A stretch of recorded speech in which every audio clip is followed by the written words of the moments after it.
Avant leur départ pour la Bretagne, une de nos journalistes a rencontré Stéphanie Barnex, une de ces 3 rameuses de l'extrême Cabreton, leur port d'attache, pour faire le point sur ce projet. Après une première traversée test en juin dernier entre la Corse et Monaco, les championnes de sauvetage côtier se mettent en condition réelle pour leur seconde et dernière traversée test avant leur départ pour le Cap Horn. On a choisi ce parcours-là puisque effectivement on devra avoir du vent dominant de côté, ce qui sera probablement notre quotidien entre le Cap Horn et l'Antarctique.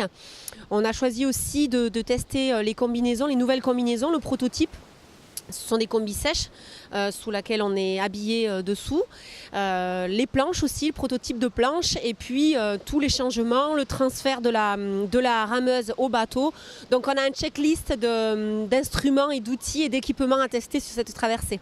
Ces quelques 480 km vont aussi permettre à tout l'équipage du bateau suiveur de trouver ses marques et aux rameuses de recalculer leur temps de relais après la défection de la surfeuse Justine Dupont. Oui, effectivement, en définitive, ça change parce qu'à 4 rameuses, effectivement, les temps de repos étaient plus conséquents. Là, il va falloir qu'on reprenne sur cette traversée-là des temps de repos beaucoup plus restreints et on va voir comment on va tourner. On va probablement se rapprocher de ce qu'on avait fait sur la traversée de l'Atlantique Nord, puisque nous étions 3 rameuses aussi.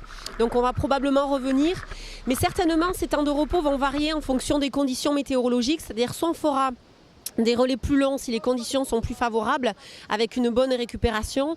Et si les conditions sont très difficiles, on fera des relais plus courts pour pouvoir avancer plus vite, mais on aura moins de temps de repos. Donc il va falloir jauger, parfois ça se joue à un quart d'heure près.